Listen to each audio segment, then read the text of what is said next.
Good evening and welcome to the council meeting of the 29th of June 2020. This meeting is being conducted with COVID-19 protocols in place for social distancing and isolation. This meeting is being conducted electronically using Zoom and is being live streamed on Facebook Live. Town Hall is closed to the public.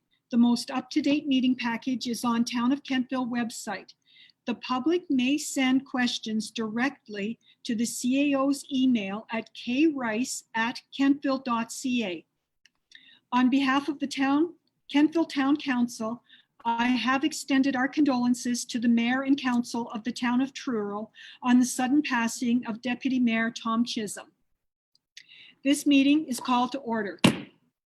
Have all of the councillors received and reviewed their meeting package?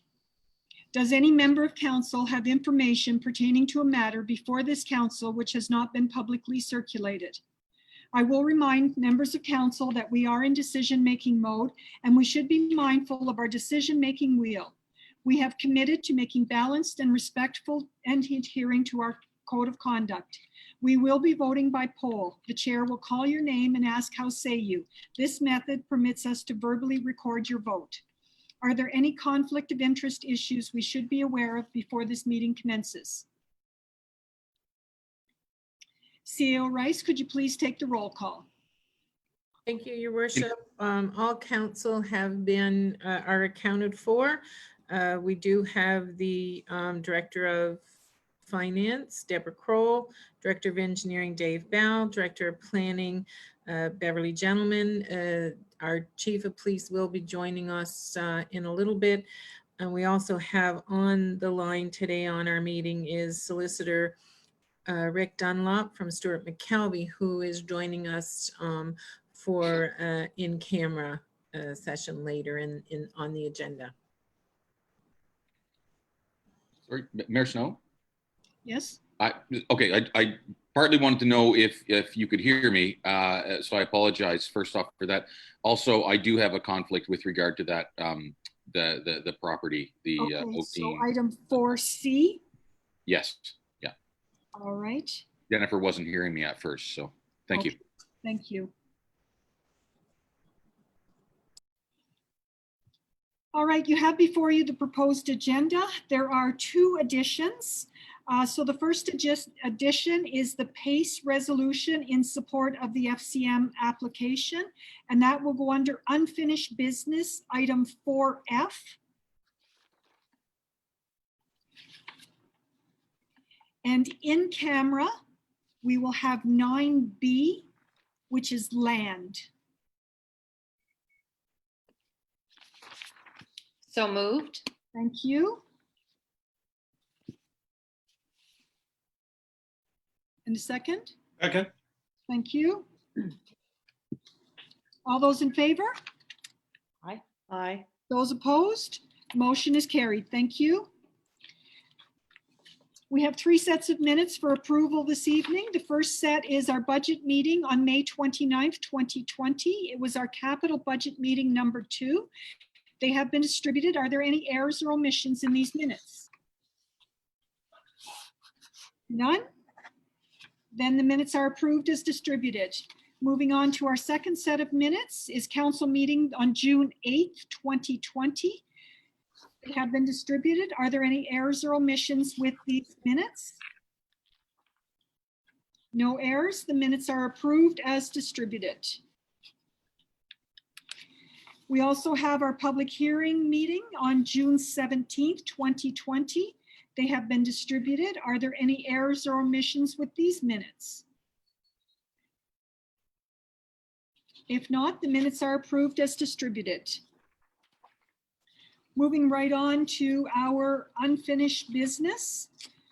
Our first item is second reading of the Stone Ridge request for rezoning. So there is a recommendation from staff to approve second reading of the Stone Ridge request for rezoning of PID 55290241 from 1 and 2 unit dwellings R2 to medium density residential R3 zone. If I could have a motion, please. Thank you, Councillor Andrew. A second? I'll second that. Thank you, Councillor Savage. It has been moved and seconded that council approve second reading of the Stone Ridge request for rezoning of PID 55290241 from 1 and 2 unit dwelling R2 to medium density residential R3 zone. Is there any discussion?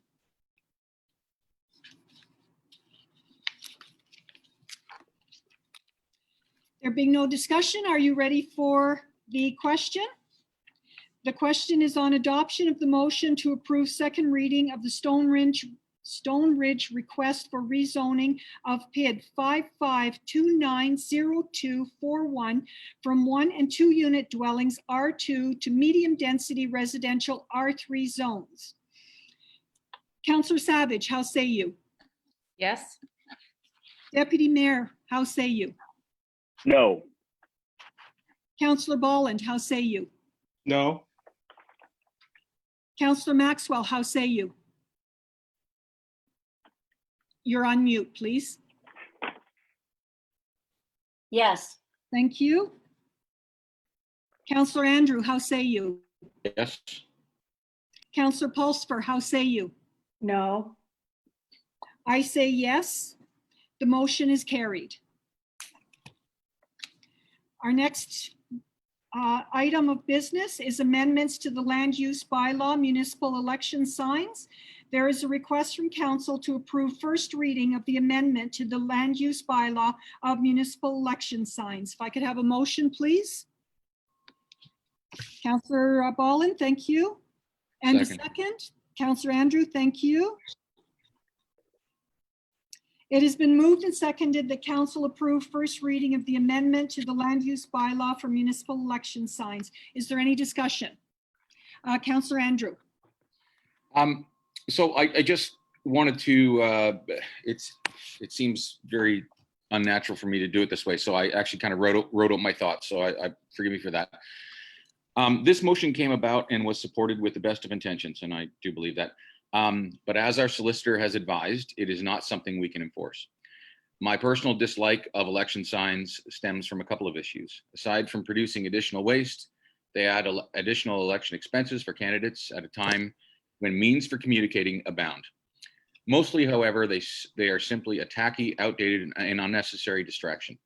We could debate the merits of this motion further with regard to the environmental impact of election signs, but we have already been informed that there are overarching charter issues that supersede our attempts to do away with them. In our previous discussion around election signs, it was noted, and I quote, Wolfville does not have them, and there were other things that were asked about that. Perhaps what is needed here is a shift in Kentville's election culture rather than a new bylaw. I do not support this motion, but wonder if councillors would agree to self-regulate. While not official, we could agree to limit this practice among ourselves and invite or challenge, if you will, new and future candidates to do the same. Thank you. Thank you. Is there anything further? All right, I will say that I do not believe we should support this amendment as it does not support the advice we were given by our solicitor. And we did pay him to weigh in on this matter. And I feel that when the solicitor gives us advice that we should use that advice. Councillor Savage, I see your hand up. Thank you, Your Worship. Just to echo what Your Worship says in terms of the advice that we received from Solicitor Machart, and just hearing Councillor Andrew talking about the ability to enforce this, and perhaps maybe in the spirit of us collectively, making the personal decision whether we want to have signs or not have signs, and perhaps that is what Wolfville does. I'm really not sure. So just wanted to make that comment. Thank you. Thank you. Is there anything, Councillor Maxwell, please? I agree with Councillor Andrew that the signs are tacky and all the other comments that he made. As far as enforcement goes, I think it must be able to be done. It's done in other locations and other communities, even outside of Nova Scotia. If that's because the council of the day decides that that's what they want to do, then perhaps that, as Councillor Andrews suggests, is what we need to decide to do. Certainly, there is an environmental argument here, and it's oftentimes up for us as citizens to lead the way. And if we say that we don't want to have signs, then, I think we don't have the signs, and we agree as a group that that's the way it's going to be done in Kentville. And if there, the old saying goes, if there's a will, there's a way. And it just rests with us as to whether or not there is the will here to do that. Thank you. Thank you. Deputy Mayor. Thank you, Worship. Just wondering if the Director of Planning had spoken with our solicitor, because the recommendation, she recommends that we do give it first reading. So I'm wondering where the accurate information is. Thank you. Certainly, thank you. Director Gentleman, did you want to speak to that? Yes, please. I think it was actually more of a direction of council that this was their decision in about 2 weeks ago, that this is, or the last time when they brought that up, that they wanted the amendments made. So I made what amendments I thought would meet the intent of the direction given to me, which was to limit signs to 6 for each candidate. Thank you. You're welcome. Councillor Bolland? Thank you, Worship. All good conversation. Just an update for those who are uncomfortable with this. Yarmouth had a public meeting and they settled, and it's locked in, ready to go, that there are no signs in the town of Yarmouth. Each candidate is allowed one sign on their property, and that's it. And that was done a week ago. So there should be no legal concerns here in Kentville with 6 signs. So that's the Yarmouth update. So I'm sure staff are aware of that. So. Thank you, Councillor Bolland. Councillor Andrew, is your hand up again, or is that just still? All right, is there any further discussion? Are you ready for the question? The question is on adoption of the motion to approve first reading of the amendment of the LUB for municipal election signs. Deputy Mayor, how say you? Yes. Councillor Bolland, how say you? Yes. Councillor Andrew, how say you? No. Councillor Savage, how say you? Yes. Councillor Pulsifer, how say you? No. Councillor Maxwell, how say you? Yes. I say no. The motion is carried. Moving on to our next piece of business, the amendment to the land use bylaw for VCLA. There is a recommendation from staff to approve first reading of the VCLA request for an amendment to the land use bylaw for the land at 118 Oak Dean. So moved. And I don't know if you want me to read the entire resolution. It's well over a page. Okay, Councillor Andrew. Should I, like, at this point, we're not in camera. I just basically turn my camera off. Is that? Yeah, turn your camera off. Okay. That's like you leaving the room. Yep. So Jennifer, if you could annotate the file at 416, please. Thank you. All right, Councillor Savage, I've got your motion. Thank you, Your Worship. And a second. I'll second. Thank you. It has been moved and seconded that council approve first reading of the VCLA request for an amendment to the LUB for the land at 118 Oak Dean. So prior to discussion, I just want to say that it's converting that land or enabling public and private schools to be part of that residential zone. So is there any discussion? Councillor Gerard. Thank you, Your Worship. A couple of things. I had a resident ask if VCLA is purchasing, and I guess I should have asked Peter this, if they're purchasing the land or they're just going to use the land. But the second thing is this amendment is this going to be PID specific?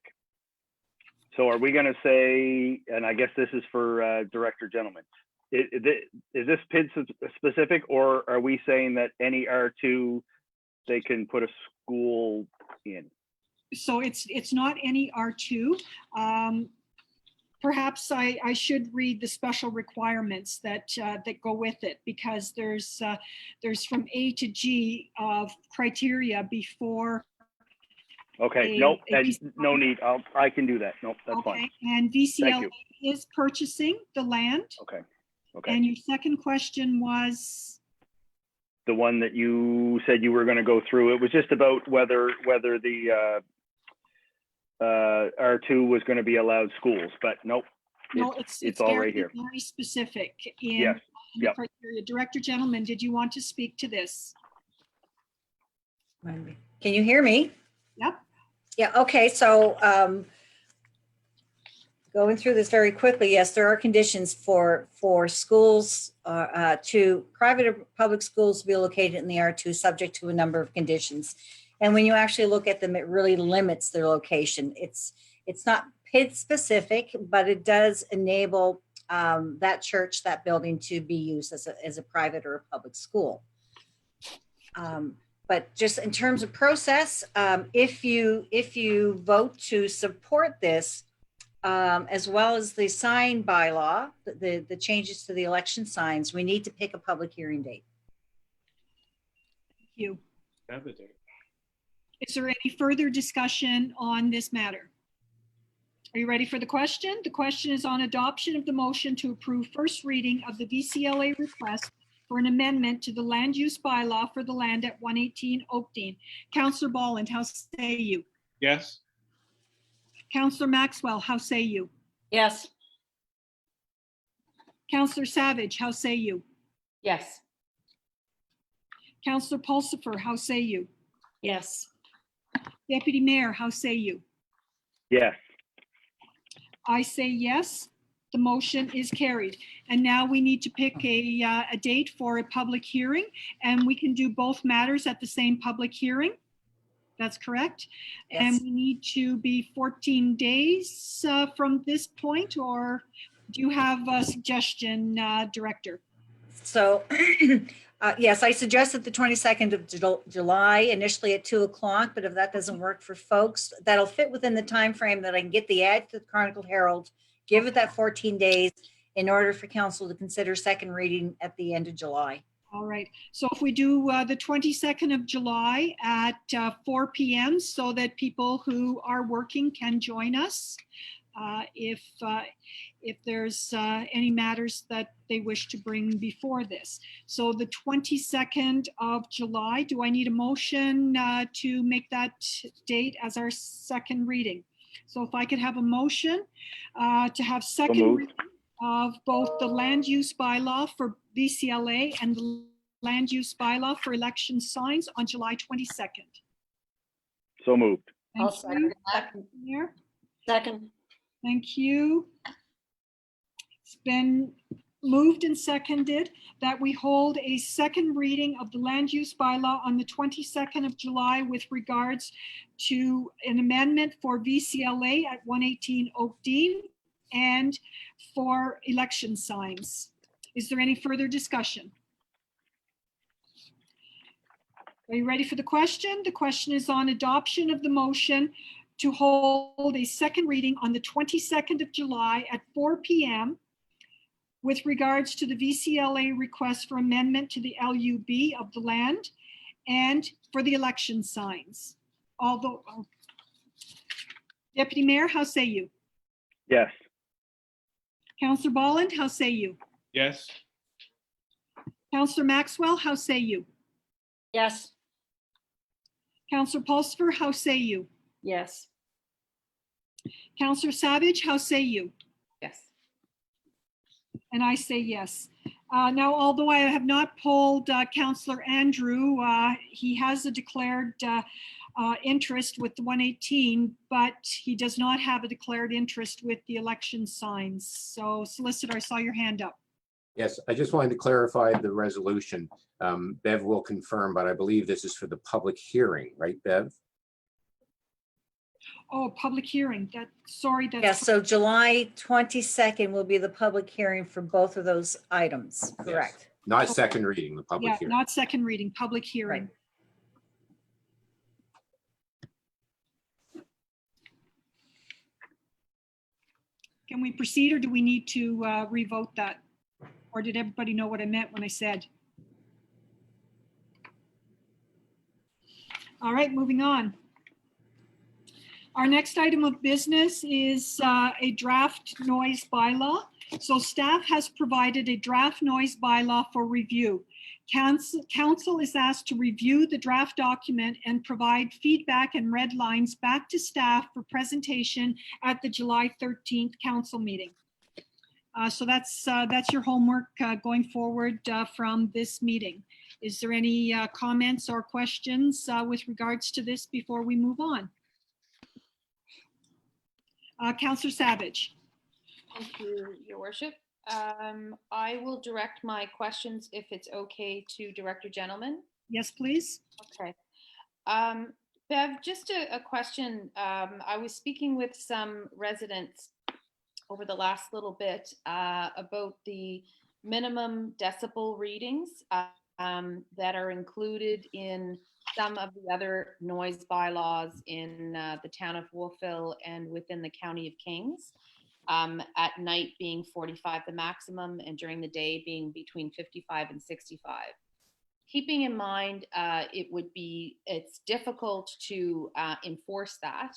Can I get your thoughts on that, or can I get your thoughts on that? Sorry, I apologize, but I did step out for a minute because I wasn't up to date on the noise bylaw. I've never really dealt with a noise bylaw. I think that's more of an enforcement issue that Okay. we'd really need to look at the language more closely, I guess, but.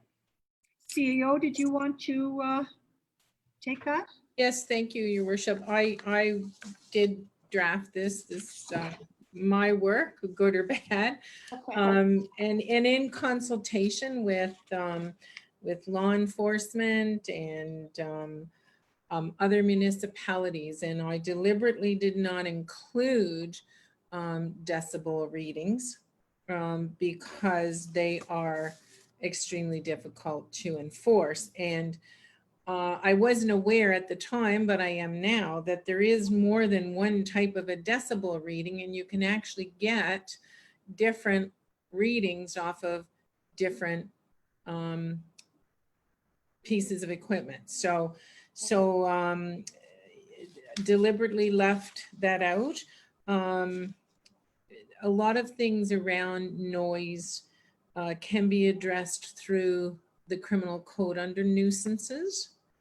And so that was the reason why I didn't incorporate decibel readings. I did go back and forth with Solicitor Muttart as well. And you'll notice that there's still some things in there that we need to pull out and tidy up, maybe some things that are a little bit too old, or change some of the wording to reflect some of the more current equipment. But it was deliberate to leave the decibel levels out of the bylaw, the first draft. So is that something that could be reconsidered? And I mean, certainly I'm the only one mentioning this. Maybe I don't know how the rest of council feels, but I just.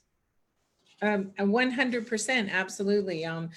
This is basically, I wouldn't even call it a first draft in that, we basically have compiled as much information, but I'm looking for direction from council because I'm not 100% sure exactly what they wish the noise bylaw to contain.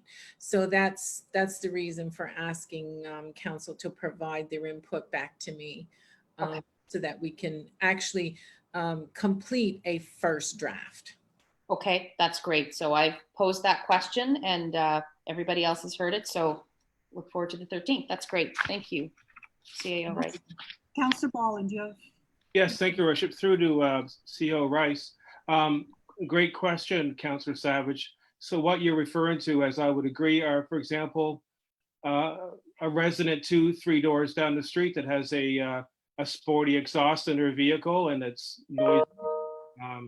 That's certainly an example there, you know, or a truck that's got a big powerful muffler and it's breaking a noise bylaw. So I think is that what you're looking Well, for? unfortunately, some of those items actually can't be enforced under a noise bylaw. Again, you know, a lot of these aftermarket pieces of equipment that are installed on very expensive automobiles and motorcycles do come into question. Yeah. So for that reason. But having said that, there are things that can be addressed under nuisance as well. So like I said, still looking for the input, and I know that Solicitor Matart and I are still going back and forth with regards to identifying still some things in there that we really need to either remove or add. So my question, typically a noise bylaw issue deals with noise at 1 o'clock, 2 o'clock, 3 o'clock in the morning. Now maybe I misread the wording here, but for example, 4.4.7, noises in relation to parades, street dances between the hours of 7 a.m. and 11 o'clock p.m.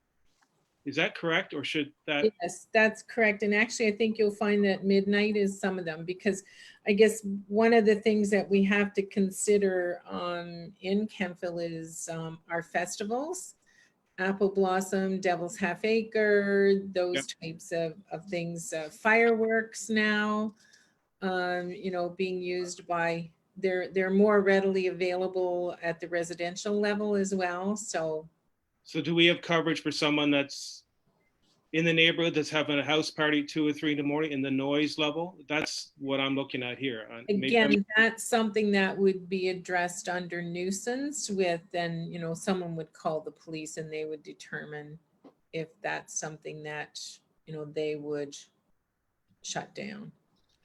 So They is that, certainly will use the bylaw as a tool, but anything that's not contained in the bylaw, they can address under nuisance as well. so that wouldn't be a line item on this then for. It can be. I mean, that's really most calls that the PD get are, you know, noisy house parties down the street and things of that nature. So and we can make reference to that. Yeah, certainly. Yeah. Okay, just my comment. Thank you. Thank you. Solicitor Matart? I was just going to say, in response to Councillor Bolland's comments, you'll see that in the schedule that the CAO is attached to this, number 11 in that schedule likely addresses his concerns: yelling, shouting, hooting, whistling, singing, or playing musical instruments. And that's prohibited after 11 o'clock at night during the week and after midnight on the weekend.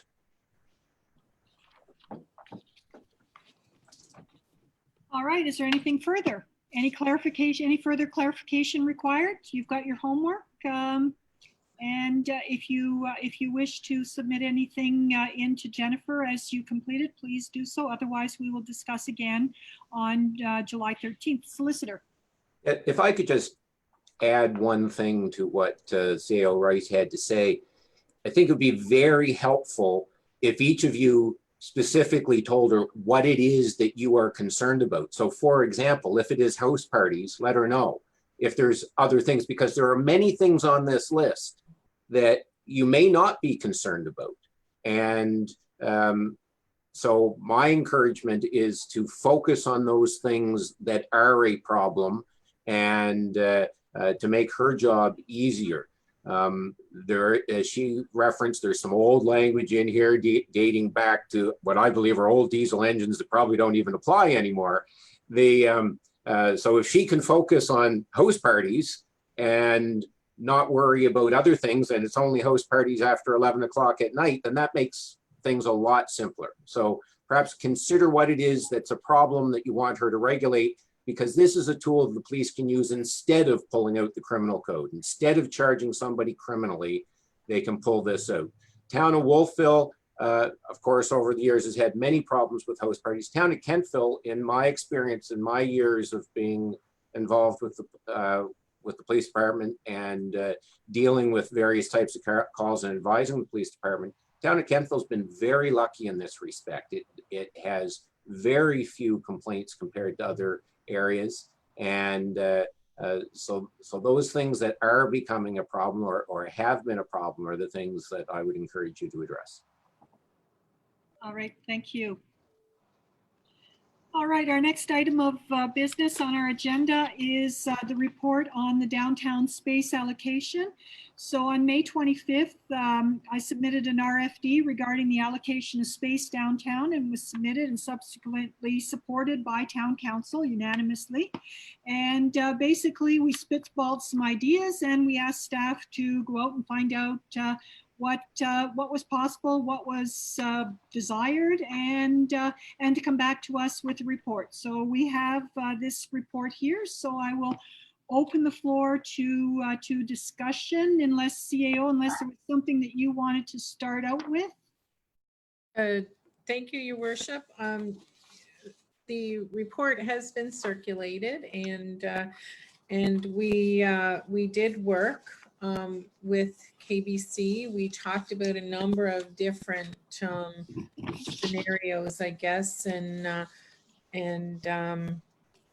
KBC felt that the original Center Square activation project may be the best way to utilize some outdoor space this year to help with social distancing. As you'll see, one of the things I'd like to highlight in the report was an idea that was brought through called Pub Hub. And it's I think a wonderful idea in that we still have people who may not feel 100% comfortable sitting in a restaurant yet. However, they can purchase their meal from any one of the restaurants in town, and then they can take it into Center Square. Well, there will be tables, picnic tables, social distancing. And as part of KBC's summer plans as well, they're hoping to provide some entertainment and things like that. And so it would be very nice to pull people into the downtown area. As we all know, our businesses have been very hard hit over the last few months, and anything that we can do to encourage people to patronize the businesses and spend some time in downtown. So there is a recommendation on the report, and obviously there is a cost. There was some monies budgeted in the budget this year, particularly around this project, not all of it. But we also have filed some grants for some beautification, for some extra money. So hopefully we would be successful and we could do even some more work in that area. But I'm happy to take any questions. Thank you, CAO. Councillor Savage, your hand is up. My hand was up from the last one, but it was going to go up again. Okay, very good then. Okay, thank you, Your Worship. So in terms of when we talk about KBC and endorsing the design concept with the activation portion, we envision live music, theater performances, etc., and food demos. So will KBC be driving that?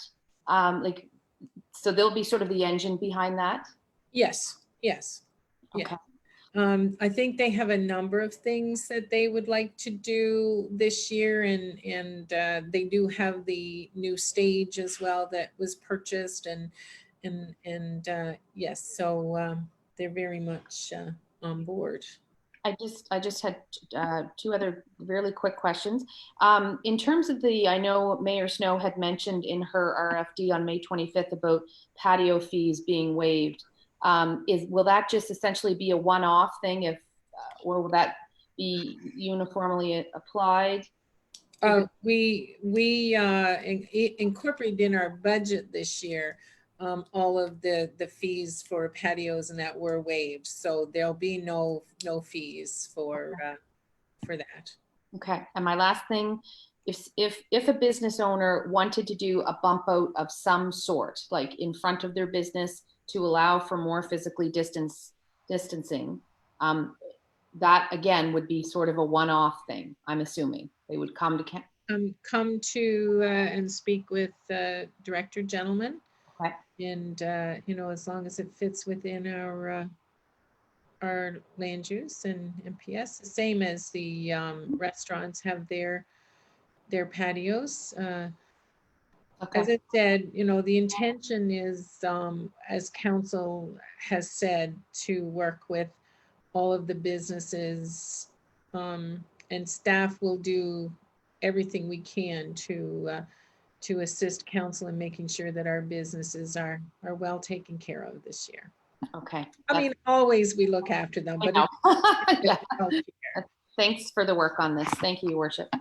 Deputy Mayor, I see your hand up, but the solicitor's got his hand up, so I'm going to find out what he has to say here.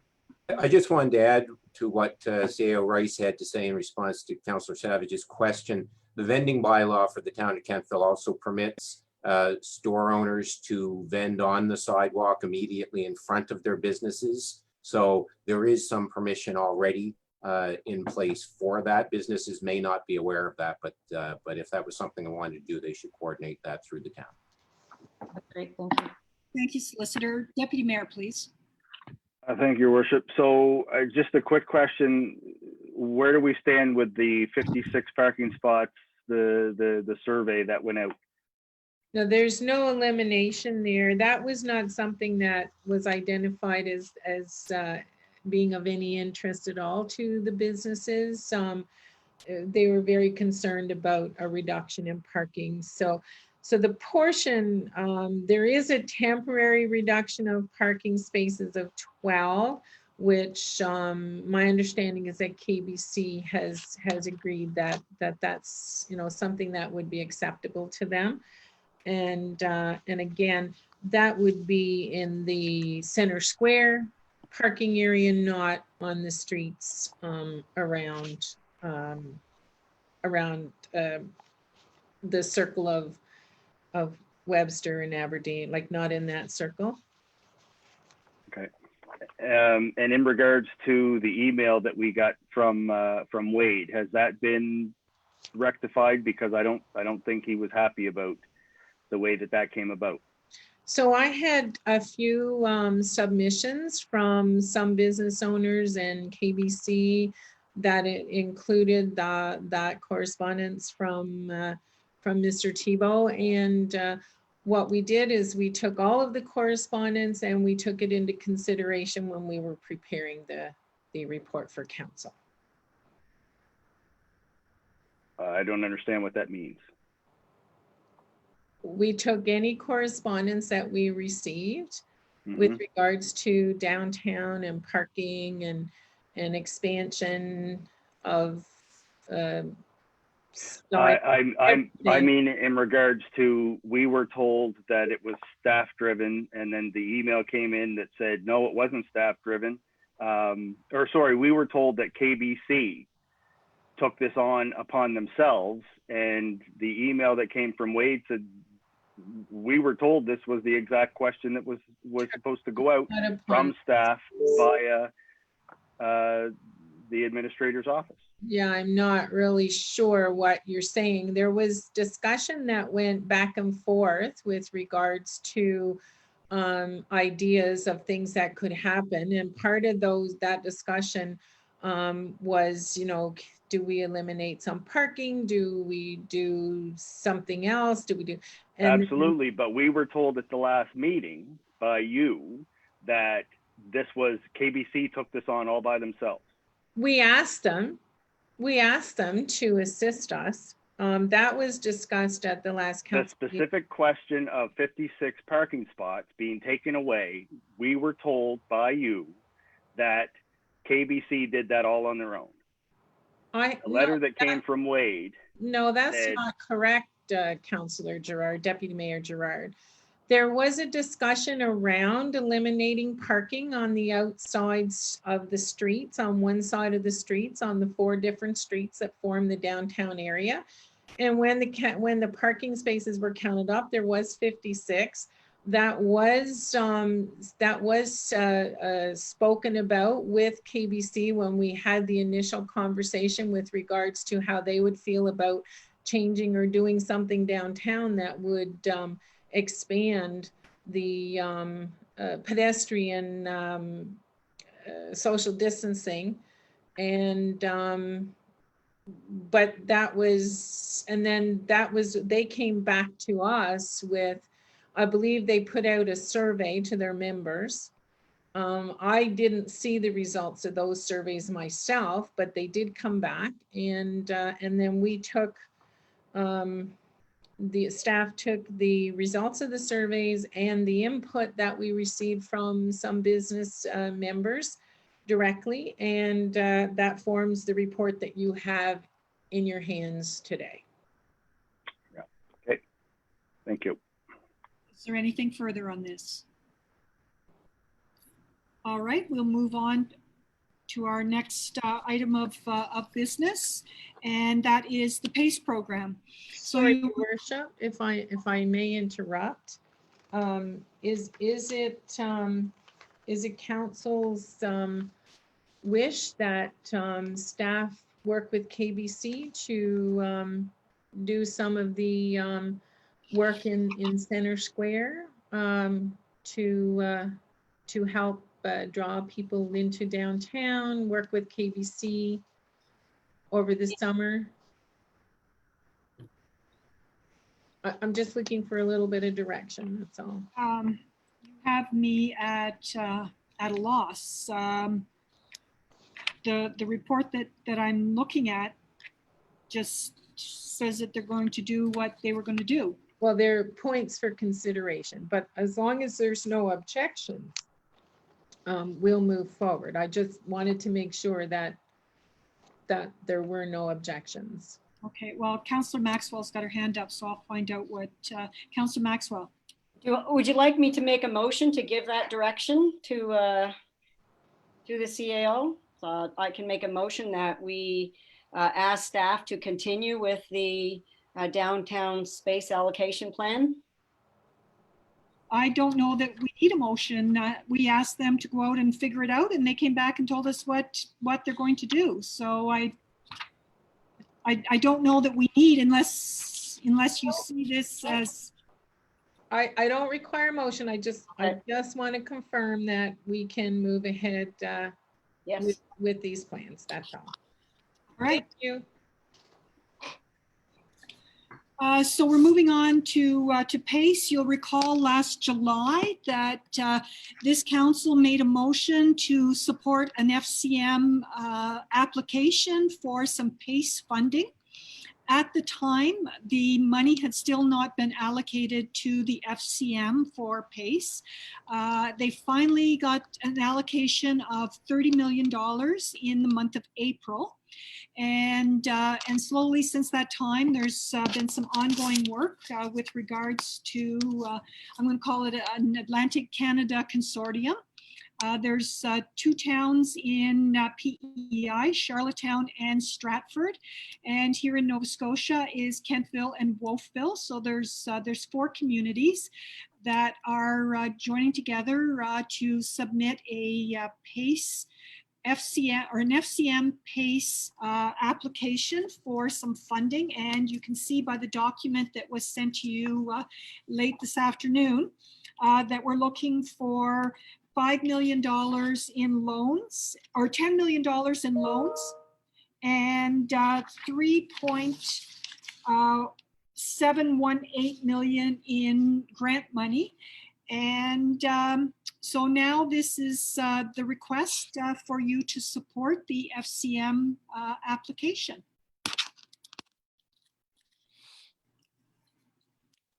Did you all see the document? I guess I should have asked that. It was very late. Yeah, I didn't have time to read through it. Okay. Your So, Worship, I would suggest that we defer this to our next meeting if, Please. all right, okay. So a motion to defer. so moved. Second.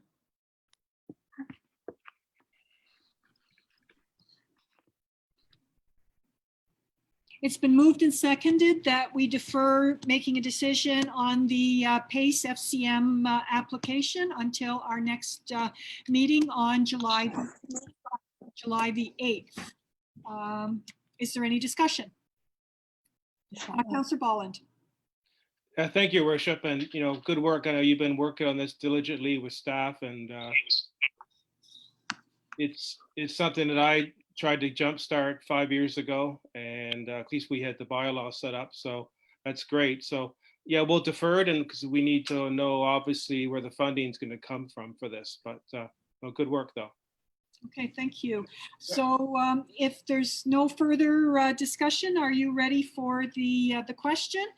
The question is on deferring the decision to move forward with the FCM application for PACE funding.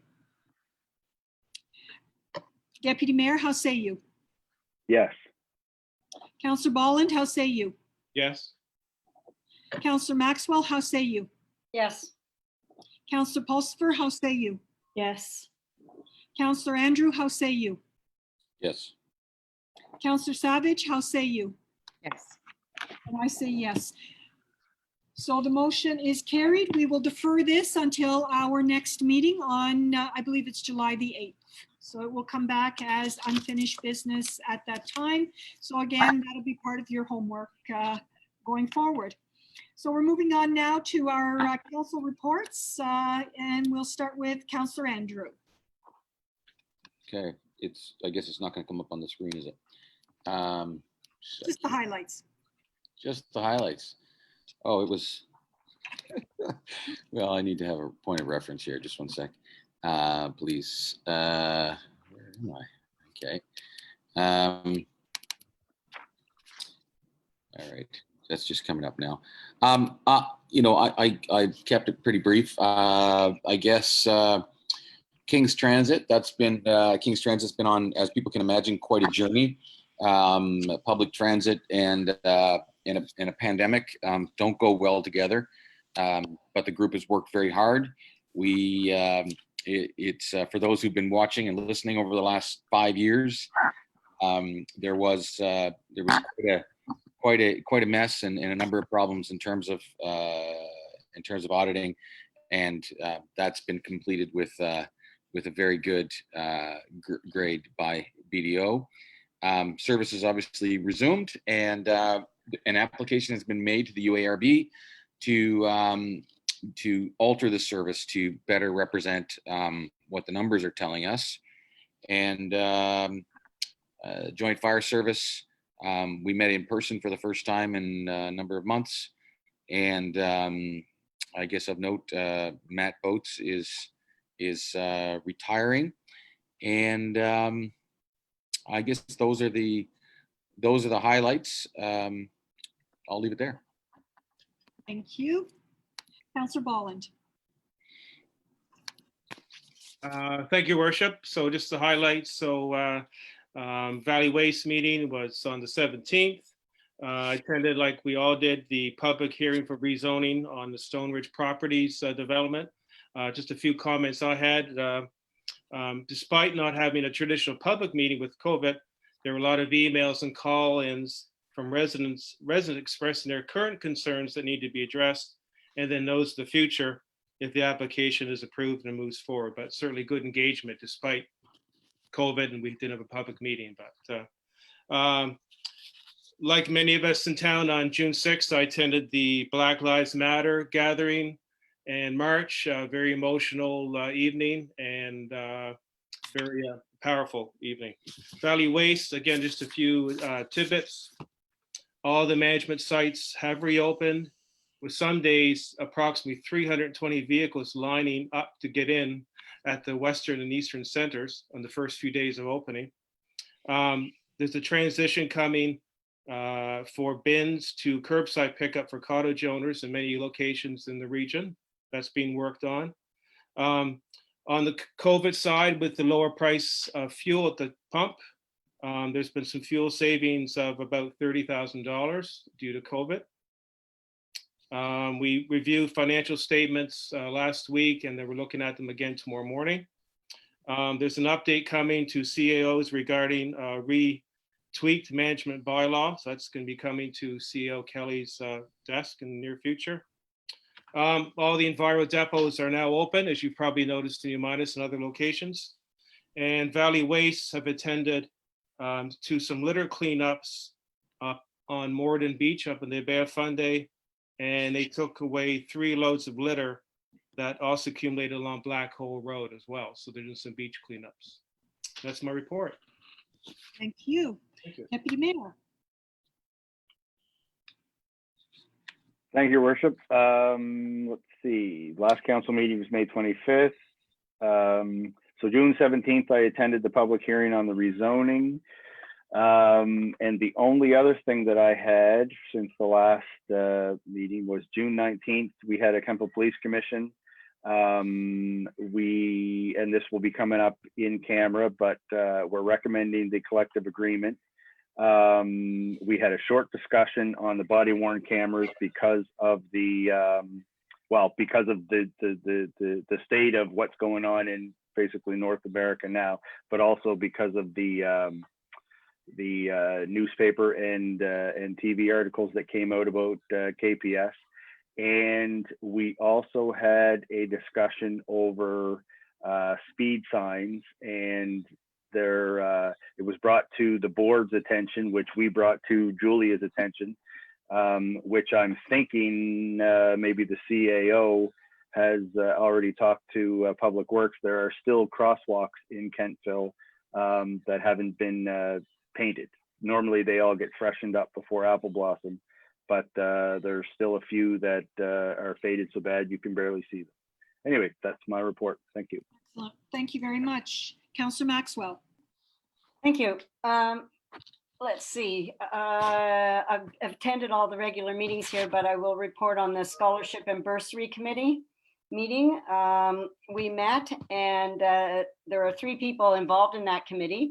And I want to give a shout out to them because they've been given free of their time for many years here.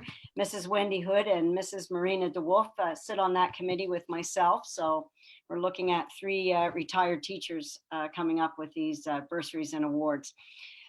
This year, we gave the Nola Folker Hill Award. We decided to share that award this year because there wasn't an outright candidate that was going on to a medical type of career or background. And we had a couple of really outstanding students. So we thought Nola Folker Hill would have been very pleased to have that award shared. And so $750 each went to Catherine Myers. And Catherine is just one of those extraordinary students that come along once in a while. She'll be taking a Bachelor of Science in Astrophysics at St. Mary's University. So we felt that she may very likely end up with some sort of medical career in her future. And the other one went to William Watts, and he will be taking a Bachelor of Science at UNB. And we noticed this year he did a class project where he talked about optimizing heart rates for runners just prior to their races. So we thought maybe he may also end up with some sort of medical background in his career as well as he continues his studies. And we also gave the three $500 awards went to Crew Bailey, Kaylee Bennett, and Aiden Bradley. And so we felt they were all very deserving students.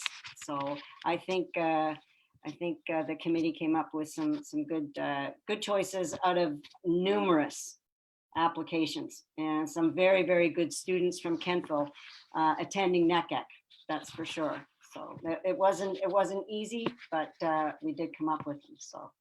So good job, and congratulations to the class of 2020 on an exceptional year in many different ways. So That's our Scholarship and Bursary Committee. And I also attended the Black Lives Matters Walk for Justice, a very enlightening evening, despite the pouring rain.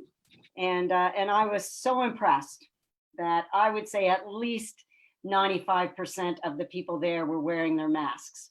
And that certainly gave me a lot of comfort when I was doing the walk with them. So, I felt very comfortable with that. And I attended the police commission meeting. Unfortunately, I had a family crisis on Thursday when the Valley Trails meeting was held, but I checked in with the chair. And one of the things that is of note from that meeting was that the website for the destination trail, where the Harvest Moon Trail will be well documented and advertised, that is launching on July the 3rd. So you may want to go on and have a look at that new website. Should be quite amazing. So just to let people know about that. So that's my report. Excellent. Thank you very much. Councillor Savage. Thank you, Your Worship. The last council meeting attended was May 25th and CAC was June 8th. So on May the 26th, we had a meeting with council in camera to discuss the CAO evaluation. May the 29th, we had a budget meeting to finalize capital budget discussions. June 2nd was the 6-month CAO evaluation delivered by myself and Mayor Snow. June 10th was Investment Advisory Council. At the end of April 2020, our portfolio was only down 3.47%. And we have some discussions continuing around revamping our portfolio while respecting our investment policy. And the portfolio balance is just north of 13 million. On June the 17th, I attended the public hearing for the Stone Ridge rezoning from R2 to R3. And just to echo some of the other the councillors, that the calls were responded to by Economic Development Officer Lindsay Young, who hosted the meeting, and it was our first public Zoom meeting. It went really, really well, I thought, and it's democracy at its best. So thanks to Lindsay and all the residents who called in to express their concerns. And I also made a note here that, I think it's really important when the public calls in, and it makes us as council aware of some other issues that maybe we're not necessarily aware of, and it's a great way to bring it to our attention. I think in terms of the process that has to go through in terms of, stormwater management plans, traffic studies, capacity servicing, engineering. So this is just stage 1 of it. So I'm happy to see that gets passed tonight. June the 18th was regional sewer. The asset management plan is a work in progress. We had an operations update that the ponds are in good shape, the chloration is good, and the new aeration is a help in this regard. With regards to compliance, PepsiCo was somewhat offside, and those things are moving forward and being dealt with. There was some more discussions around the sludge project and the design project that's happening 2021 and construction of that in 2022. Along with some of the other councillors, I also attended the Black Lives Matter rally on June the 6th, and thanks so much to the organizers for holding this event and heightening our awareness. Thank you. Thank you. Councillor Pulsifer. Thank you, Your Worship. I also attended last council meeting, May 25th, and the CAC, well, it's not CAC anymore, council meeting, May 11th. Also attended CAO evaluation, May 26th. On May 26th was Kings Point to Point meeting. We met via teleconference. Kings Point to Point has been approved for Community Links emergency funding, which is to assist seniors and vulnerable people with transportation for their essential services. We've also received the Small Business Impact Grant of $5,000. The accountant's review of Kings Point to Point financial statement is to be completed by the first part of June, and Kings Point to Point continues to provide service during the COVID time. May 28th, I attended the accessibility advisory meeting. It was a great meeting. Our guest speaker was Jerry Post. He's the executive director of Nova Scotia Accessibility Directorate. He gave us a really inspiring talk on accessibility planning for municipalities. There's many challenges to overcome as we move towards being accessible Nova Scotia by 2030. And one of the major ones is the retrofit of older buildings to a gold standard. I guess there's lots of talk about that, but definitely our advisory committee meeting is, it's moving forward, and very enthusiastic group. May 29th, the budget review. May 29th also had Annapolis Valley Regional Library Board finance meeting. June the 11th, I attended the Mentoring Plus meeting, which was a local meeting with Mike Cameron, who is coordinator for Kentville, and also with Lindsay Young, who represents the town of Kentville. So we did some reviewing and discussions on moving the project ahead here in the town of Kentville. June 17th, the public hearing for the application for rezoning of Stone Ridge properties. June 18th, I attended the Annapolis Valley Regional Library Board meeting, which was our annual meeting. And we had a review and approval of audited financial statements presented by Grant Thornton. Implementation of phase 3 approach to reopening the library branches has begun. This will involve coordinating any modifications to the spaces within the libraries as required in post-COVID-19 world. So site visits to all 11 locations are being conducted by library management, and a list of modifications to the spaces will be compiled. There will be some expenses incurred to the towns and municipalities to ensure compliance with the Nova Scotia Health Authority requirements for opening. And hopefully our libraries will be able to open by the early part of July. That's our goal. On June 23rd, I also attended another Mentoring Plus meeting via Zoom.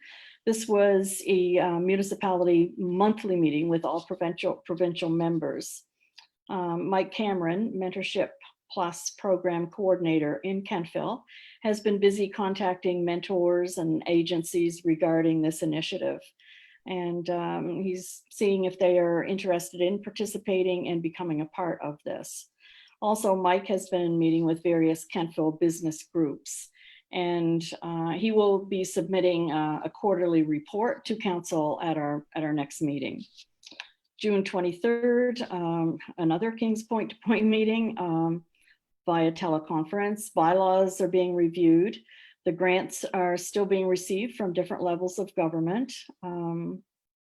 This drives have increased in the past week, and the vehicles continue to use the plastic and Velcro as the safest way to separate drivers and a passenger.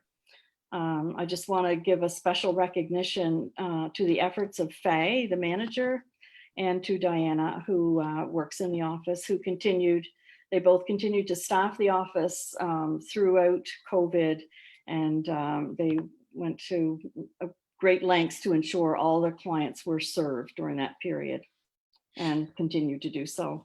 And just a miscellaneous notice, the Kentville Historical Society will be opening their Heritage Center on Station Lane on July the 1st. And we will be following the required COVID-19 protocol. Our feature exhibit this year is KCA Through the Years. And we will be open Tuesdays to Saturdays from 10 to 4 each week through the season, as we were last year. So that's my report. Thank you. All right, my report. So you all have my report there. I think the things that kind of float to the top, of course, were the weekly Atlantic PACE meetings, NSFM mayor and CAO meetings. I guess we've been fortunate enough that each week we get a different deputy minister to sit down and chat with us and answer some questions. And I have to say that some of them have had trial by fire, but otherwise all good. The other thing that's happening in our area that's really great news is that the Valley Wren has established what they're calling a regional recovery task force. And this task force actually has 3 different pillars, and of which the municipalities are one, our workforce is another, and our manufacturers are another. And they are doing an incredible amount of work looking at how we get things back to business and how we keep business going for those places that we're fortunate enough. The nice thing with this, it's the engagement with all of the other entities such as NSBI, Development Nova Scotia, ACOA. They're all on the line, and they're all providing incredible information. For example, last week, one of the things that NSBI brought to the table is that any small business that has done any upgrades to their electronic footprint and the use of online ways of conducting business can actually get up to a $10,000 grant or 50% of their cost through NSBI. And it's just a matter of going to their website and filling in the application. So there's all kinds of details out there. And if you're looking for something, even if you don't know what you're looking for, but you know that you're a small business and you know that you've got a few heartaches because of this COVID thing, please do not hesitate to give the Valley Wren a call. They are there to help. So that's one of those incredible things. Nova Scotia mayors and CAOs, our meetings are moving to every other week. Otherwise, it's all there. AGMs, 'tis the season, and we've been doing AGMs by Zoom. And I have to say that the missing component of AGM by Zooms is the good food that you usually get when you go to an AGM. So I have to say that I am missing that, but otherwise it's all good. So that is my report. If we could have a motion to accept the councillor and mayor's reports as presented, please. So move. Thank you. Okay, thank you. So it's been moved and seconded that council and mayor reports be accepted as presented. All those in favor? Aye. Those opposed? Motion is carried. Thank you very much. And we move on to our correspondence. Our first piece of correspondence is a public art request from Jamie Corbin. CAO, if you could take that, please. Thank you, Your Worship and Council. This was sent in by Jamie Corbin. It says, hello, Kelly. I've been talking to Sandra Snow for over a year about my desire to paint a mural on the side of the rec building facing the Minas. The mural concept was to honor the hard work and dedication that Brian Gibson has offered to our community over the past 30 years. He has given selflessly to being a boxing coach and has helped many misguided youths find a way to channel their inner anger, myself included. He was an Olympian in the 1976 Summer Olympics and is one of the greatest men I have known. A few months ago, I was talking to him and he had stated that he is about to retire the club. This means the end of an era, and I would very much like to move forward on this if there is an opportunity to do so. I talked to Kate Savage and she told me to reach out to you to start the ball moving in the right direction. Jamie Peerless. Thank you, CEO. Did you need direction from council to have staff move forward with looking into that and bringing something back to council, or? Yes, we can do that. Is there anyone who has anything they'd like to add? Councillor Maxwell. I think it's a fantastic idea, and I think it's been a long time coming since he was an Olympian in 1976. Summer Olympics. I'd like to make a motion that we ask CAO to give Brian Gibson the go-ahead to develop the mural on the side of the building. Second. Before we do that, I don't know that it's Brian Gibson that's developing the mural. No. Oh, sorry. Yes. Can we just let staff come back to us and then? Sure, yes, How yes. about if we bring you Correct, proof, staff. we bring you a proof of the mural? Yeah, Does that, love it. Councillor Savage. Thank you, Your Worship. I think all of us around the table know Jamie and Aaron Peerless, and they've done a lot of amazing things for the town of Kentville. And I'm just so pleased that she wants to do something like this. So I'm in full support of it. I think it's a great idea, and I'm always so excited that we have residents like them in our community that give back the way that they do. So, yes. Thank you. Councillor Paul Smith.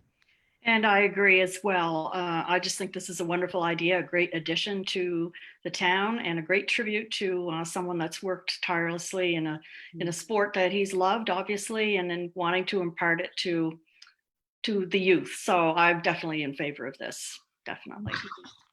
Councillor Bolland. Thank you. Yeah, no, great initiative. I know the Gibson brothers personally. I used to play soccer with them back in the 70s. I think I was 14, 15. But perhaps as well engage our business community as well. I'm thinking of Main Street Inn, that wall there as well, because staff may come back and feel that the side of town hall is not appropriate, but just an idea. Okay, thank you very much. Is there anything further? CAO, we'll leave that with you, and if you return something to council in a timely fashion, such that we could get the painting done before the snow comes, it would. I think it would work well for us. Thank you. All right, our next piece of business is another a letter from the municipality of Barrington thanking us for our support. You'll recall that they wanted to do a volunteer firefighting level 1 program, which gave personal development credits starting in this coming fall, and we supported that. We also had our fire chief support it, and they are very happy that we did so, because they got the go-ahead for it. So you never know when the business is happening. All right, moving on to our new business. We have a request for decision, renaming of Cornwallis Street, and Councillor Bolland, did you want to speak to that? Yeah, thank you, Worship. So this is just about the forward progressive movement that this council's been doing with the dropping of the name Cornwallis on our bridge. It's about reconciliation. You know, we are on native territory. We are on native lands. This is their original land. This has occurred in Halifax, as we know, with the removal of the statue, in Sydney recently. And it's not about erasing history, but it's about reconciliation with our native community. And I think it's time that we continue the movement with the bridge name was dropped. On the commercial sector, the Cornwallis Inn is now known as Main Street Inn. And I think we should also drop the name Cornwallis on our street, and perhaps have a subcommittee to come up with a new name. And we have a policy as well for names, but I think it's time that we do that. It will look good on us. I think it's time. Did you want to make a motion while you're speaking? So I'd be pleased to make a motion that we drop the name Cornwallis Street and we research a new name with some community engagement. So how about council approve the renaming of Cornwallis Street? That sounds very good. Thank you. Okay, Councillor And I'll Bolland. move that. And a second? Second. Councillor Andrew? So it has been moved and seconded that council approve the renaming of Cornwallis Street. Is there discussion? Councillor Andrew, I see your hand up.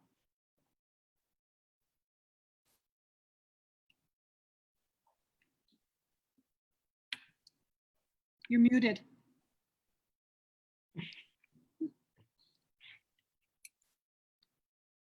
There, am I good? You're good. Okay. So a couple of years ago, I might have felt a little different about this, and you know, I think we have to. I mean, it's clear that our and I don't want to attempt to give a history lesson because I wasn't a history major, but non-European people have been relegated to the sidelines of our culture, of our society, and I think I see lots of discussion in social media. So not everyone feels the same way about this, but I think there's a right way to move forward, a right way to think about this. And I don't think it's about blame casting. I think it's about where we are now. And I think in terms of where we are now, it for me, it mostly comes down to just kindness. Nobody is saying because you appear to be European that you are guilty of being an oppressor, but there certainly is talk and a growing understanding that you may have directly or indirectly benefited from not being a visible minority, and I think so. I think there's clearly a cultural shift. It's just I know some people have very strong feelings, and I welcome those conversations. I really enjoy those conversations, but I didn't, to be honest, even though I have family members who even represent other ethnic groups, I didn't realize how much prejudice there was locally. And I've had some discussions, and I won't identify those people, but discussions with people who worked locally. And I will say, even someone who was, and people may figure out who it was, who was head surgeon at Valley Regional at one time, who was subject of very mean, cruel, racist, derogatory comments at one time, and left our community, I think, hurt from that. And so it is out there, and I just think being kind. I mean, it may, and I don't think we have to erase history. I think it's really important that we put these things in perspective. But our world is changing, so I think there's a moral incumbent upon us to just re-educate ourselves. And one thing I would say, though, and I'm not sure how this, with regard to public property, and this kind of lends itself to the idea of painting a mural on the recreation center. Are you still there? Yeah, I'm still here. Can you hear me? Yep, we can now.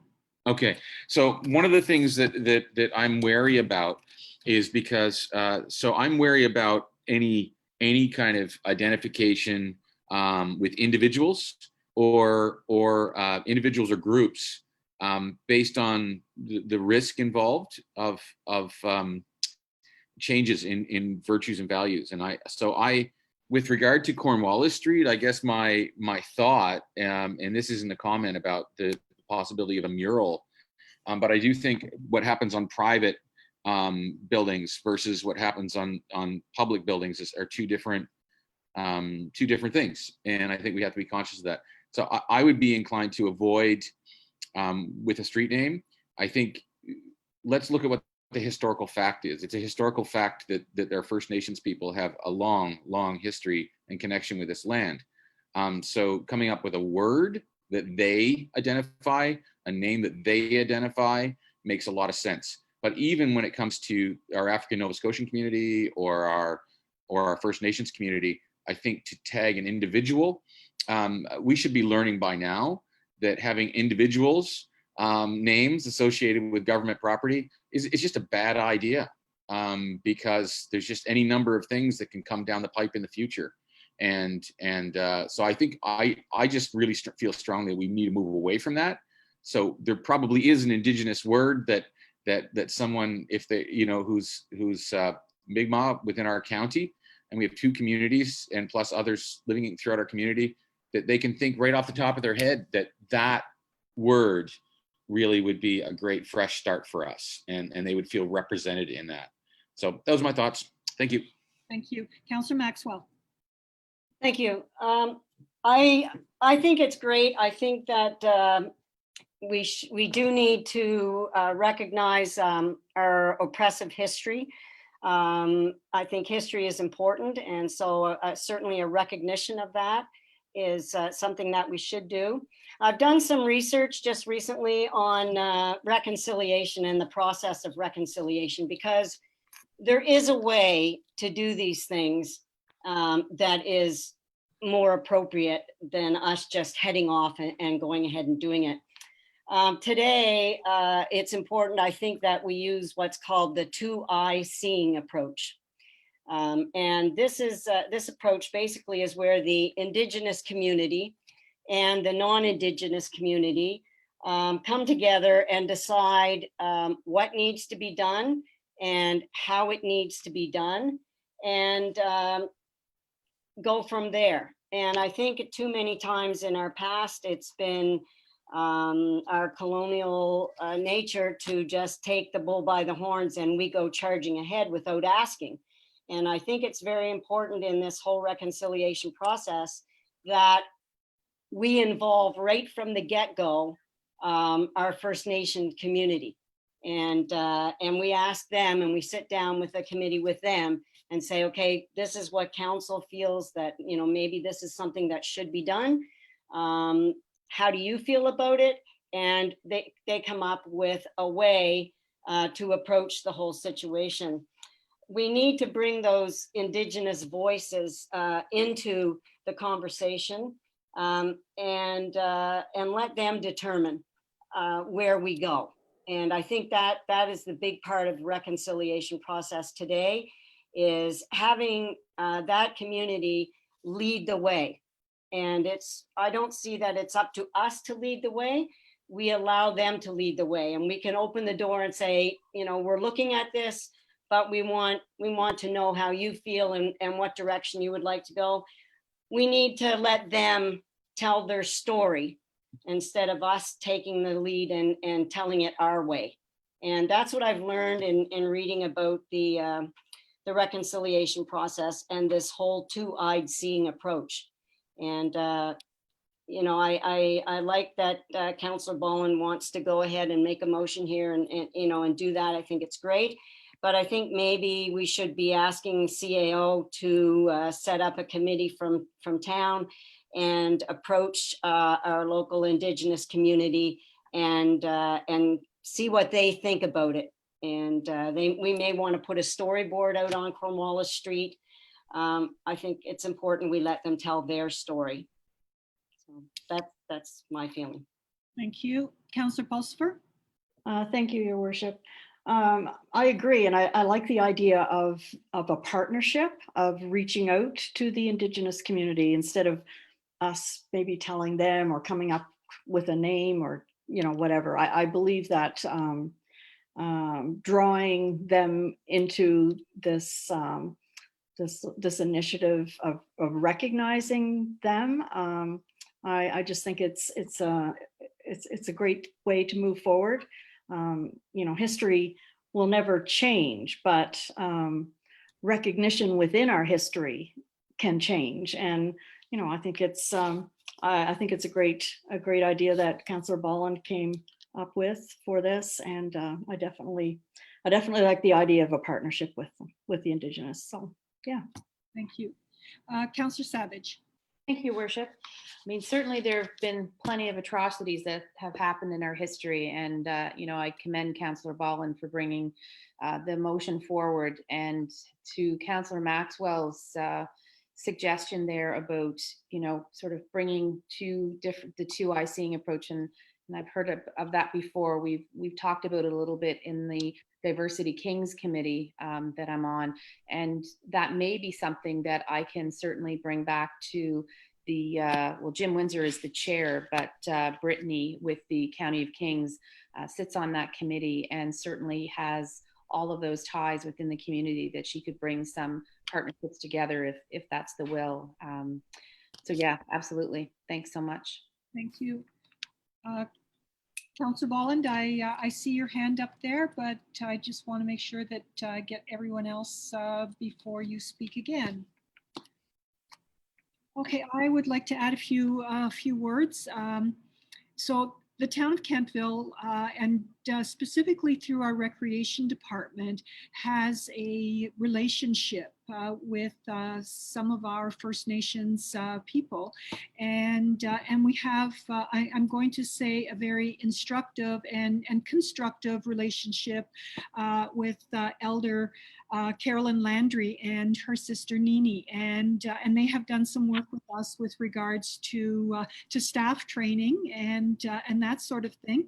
So I guess I would take all of your words and say that we should keep our motion clean to rename the street, but to push this to our staff to create or to bring together the right people to make this happen in a manner in which that you have all spoken so eloquently on. So if that is good with you, we would leave the motion as a very clean motion that we intend to rename the street, and we would push to staff the creation of a committee, a group. And if you have an interest, then I would suggest that you send the CAO a note and let her know that you wish to be part of this committee, and then we can form something and get on with this in due order.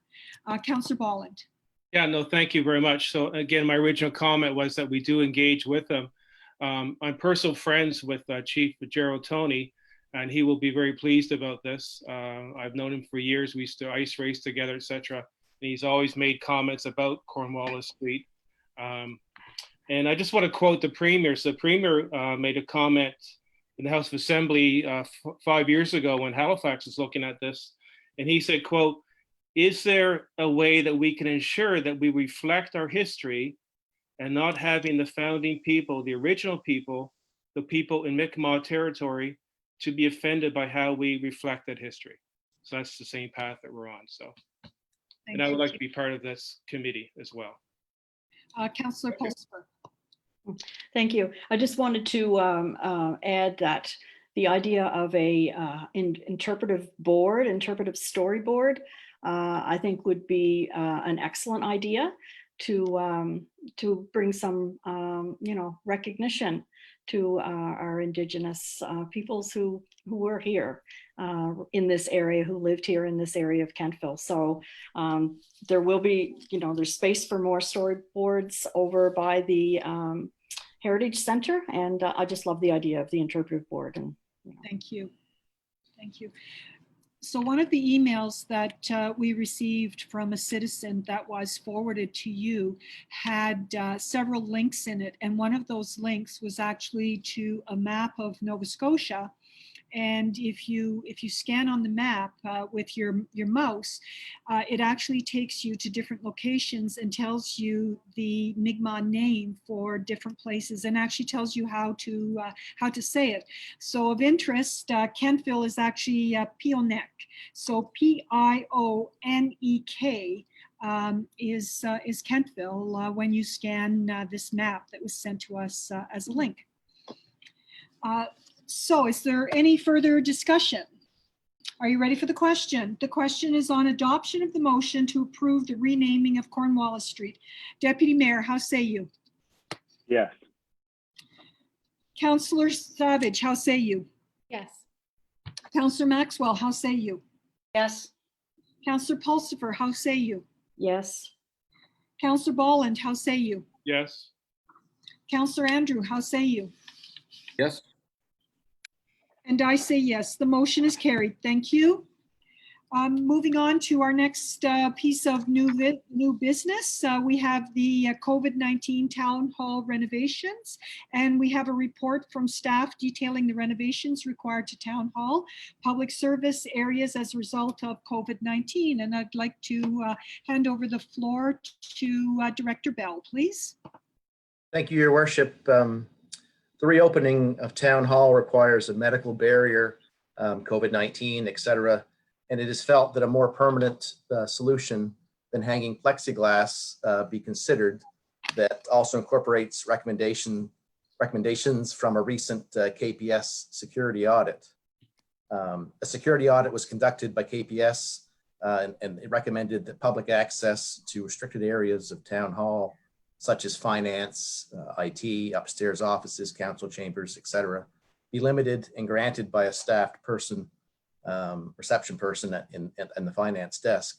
These renovations would also provide a medical barrier for staff that frequently interact with the public at both the recreation and finance reception areas. Jost Architects were commissioned to design tender-ready drawings and specifications for the proposed improvements to the finance and recreation reception areas. This also includes construction estimates. The professional fees for this project were included in this year's budget, but since the design was not completed in time for our budget meetings, an amount was not budgeted for the actual construction of the proposed renovations. Drawings and estimates were received this past Friday from Jost Architects, and I will start by sharing my screen with the drawings and then move on to the construction estimates. See if this works here.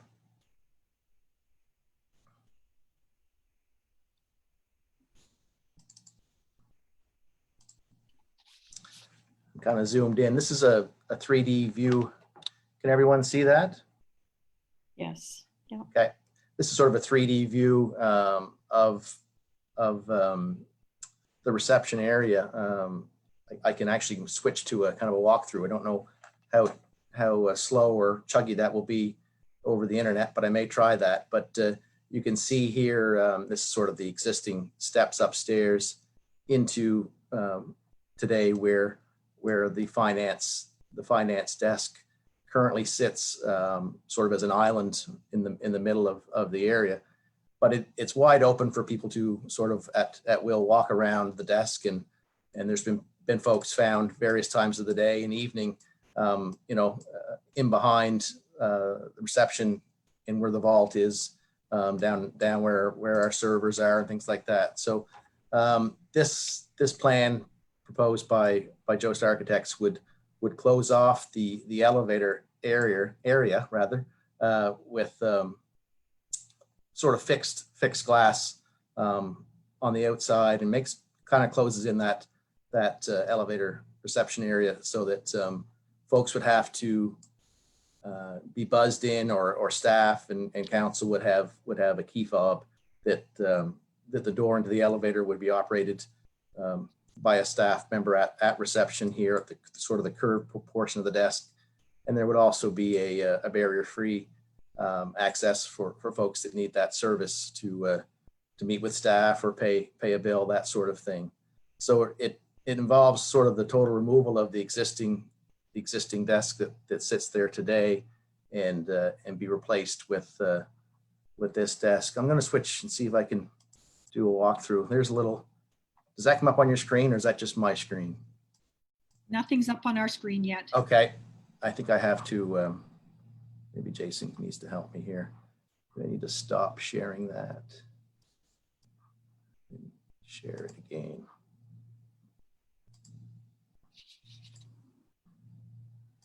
That change? Yep.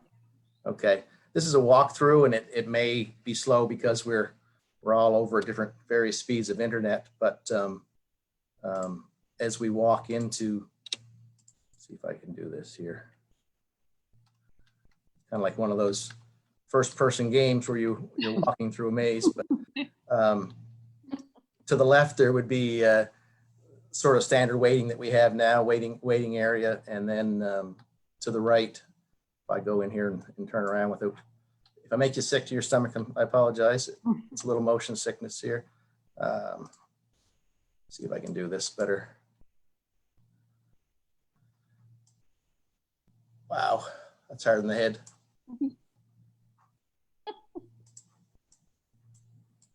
That is hard. So much better at this without being on. So this door ahead would be looks like a fixed pane, but that door would be a power actuated door that would be barrier free. So someone that needed to access the elevator, you see the elevator kind of in the background. That's sort of light behind would be the elevator. More detail will be done to these drawings for construction purposes in the next week or so. So we're ready for tender if this proposal gets approved.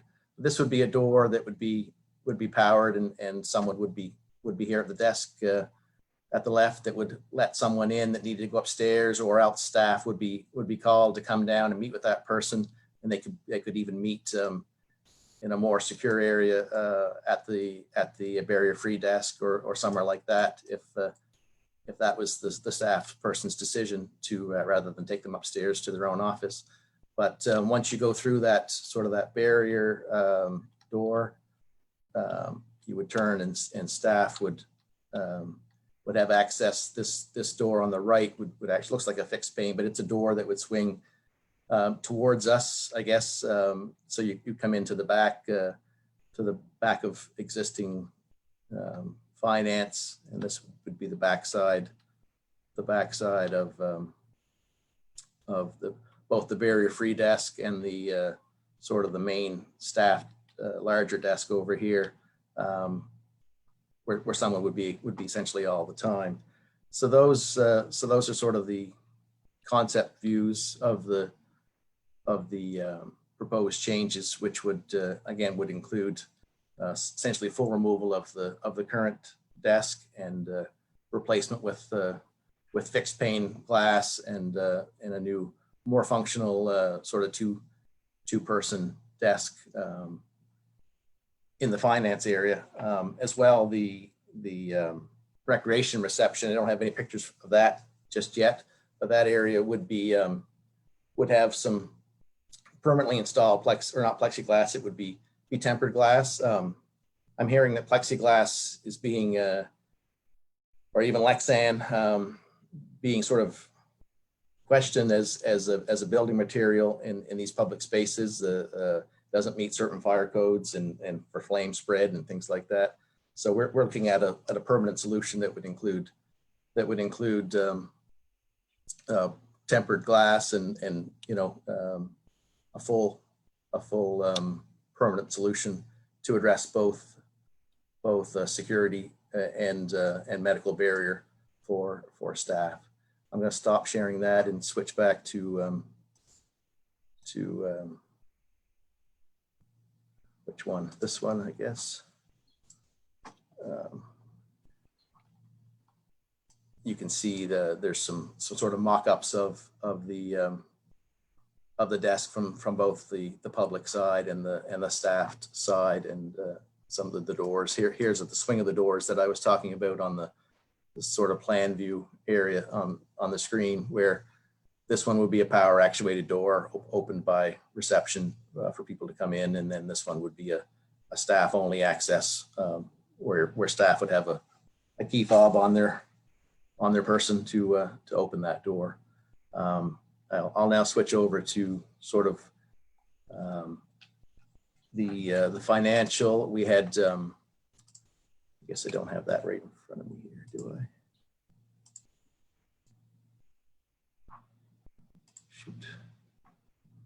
1 second. Desktop.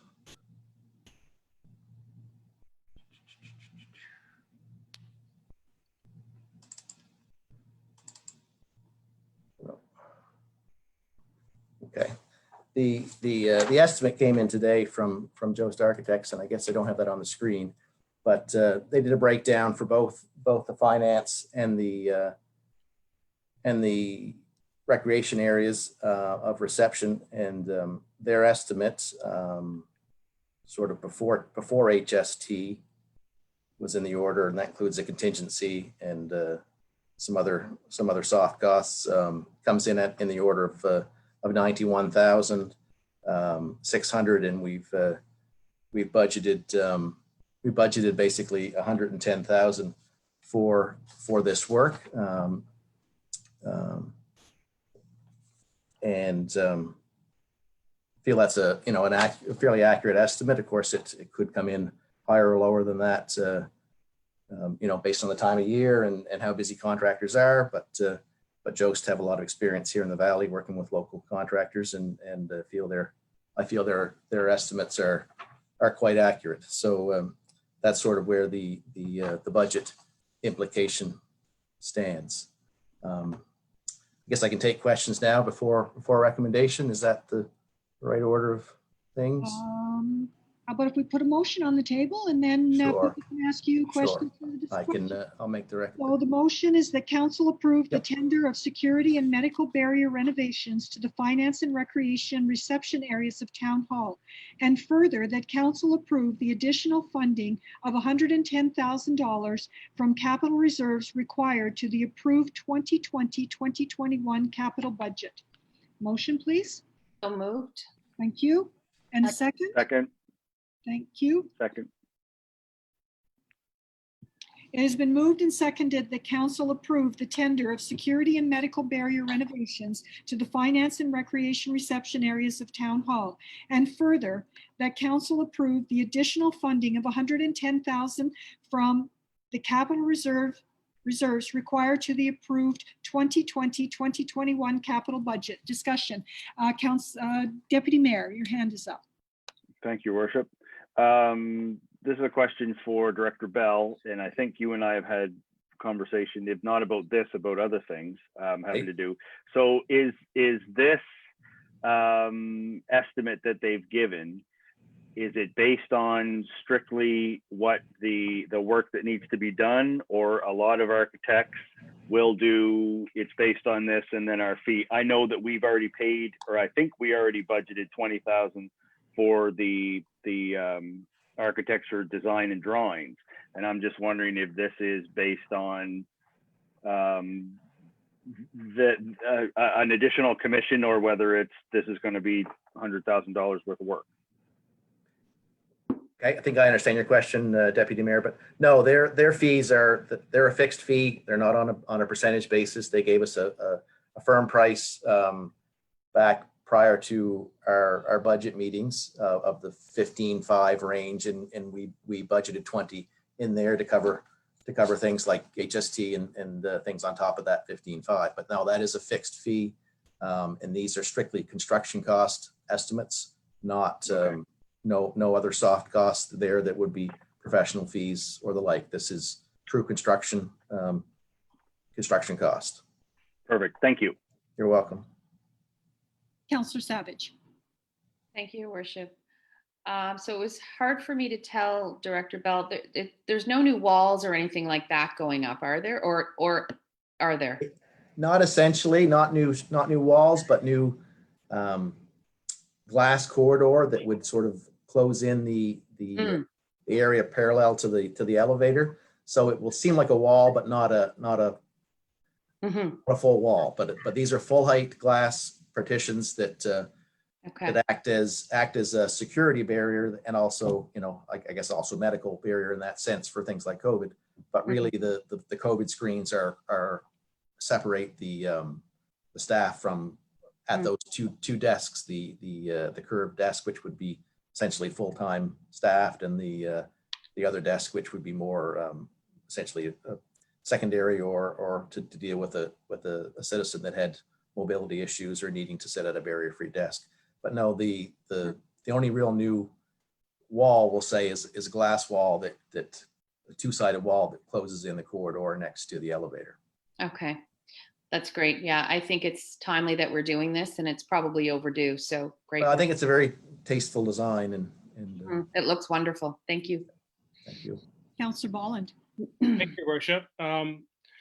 As we have the public upstairs in chambers, are there any plans for anything in that area? Thank you. Not from I guess you're talking a medical separation, counselor. No, we know we need to space chairs farther apart and limit the occupancy load on that room. It will be, when we do reopen to the public for things such as council meetings, we're going to have a smaller audience and separation, but not in the sense of glass or plexiglass barriers. Hasn't been really considered at this time. No. CAO, did you want to add something? Thank you, Your Worship. Yes, just a couple of things. So with regards to council chambers, the renovations are beginning, and in those renovations, we are making sure that the carols are social distanced, and obviously, as Director Bell mentioned, the capacity of the room will change.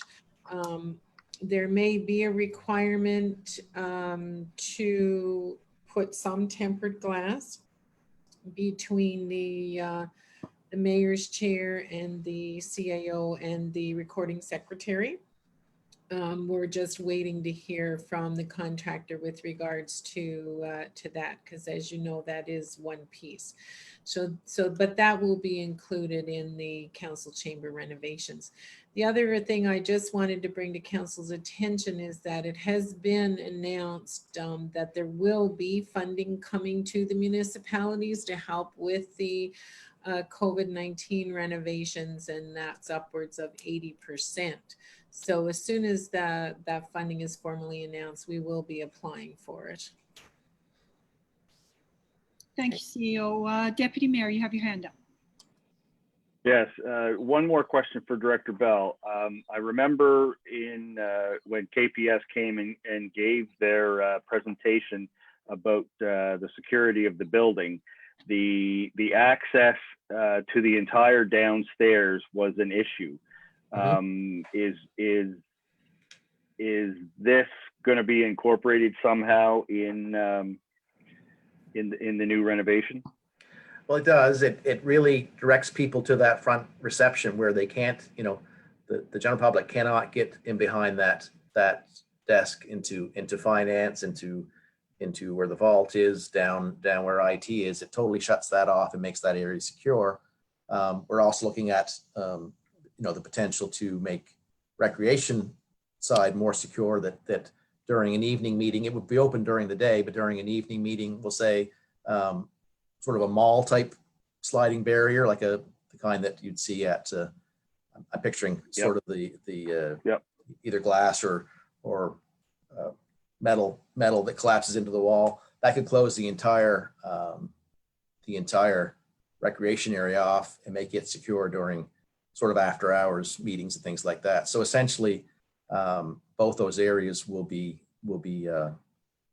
protected as per the KPS audit during some during all hours and others during after hours when the town hall is open. Okay, thank you. You're welcome. Is there any further discussion on this matter? Are you ready for the question?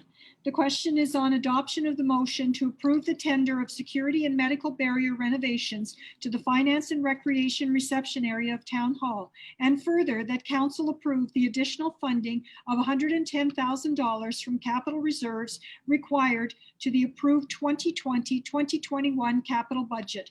Deputy Mayor, how say you? Yes. Councillor Andrew, how say you? Yes. Councillor Pulsfer, how say you? Yes. Councillor Maxwell, how say you? Yes. Councillor Bolland, how say you? Yes. Councillor Savage, how say you? Yes. I say yes, the motion is carried. All right, our next piece of business is our audit report. And I have given you the audit report, albeit only this afternoon. But the details are: the Town of Kentville audit was conducted by the firm of Kent and Duffett Chartered Professional Accountants during the months of May and June of 2020. The Town of Kentville Council has committed to an audit committee composed of 3 members of council and 2 members of the public, as recommended by the JMAT report. And this is where you'll see that I was doing some cut and pasting and not paying good enough attention to what I did. 3 members of council were reappointed in February of 2020 for the 2020-2021. Mayor Sandra Snow, Councillor Eric Bolland, and Councillor Kate Savage, and we are all voting members. 1 member of the public was appointed in June of 2018, and that was Ms. Susan McDougall. She's also voting. And 1 member of the public was appointed in June of 2019, Mr. Peter Rainforth, voting as well. We have 2 members of staff who sit on this committee, Director Deb Kroll Director of Finance, and our CAO, Kelly Rice.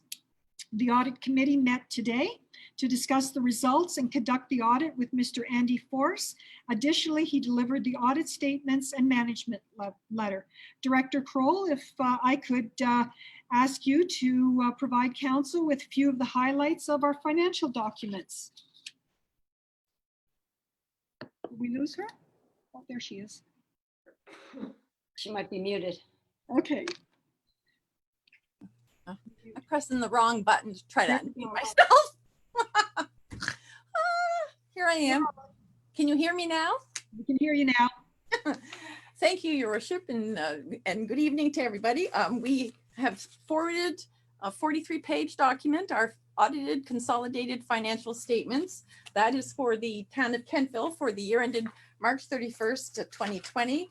We also have section B, which is 17 pages, non-consolidated statements for the Kentville Water Commission. This is a requirement of the Utility and Review Board. They need our statements non-consolidated in order to compare utilities province-wide. So that is section B. Hopefully you've already received, or it was forwarded to you today, my annual report, which gives all the details of our financial statements in layman's terms. I think it's fairly easy to read and understand. And if you have a chance to go through that, I wish you would, because it'll give you a snapshot in layman's terms of what went on in the town of Kentville this year. So that is another report that if you haven't got, please let me know and I'll make sure that you get it.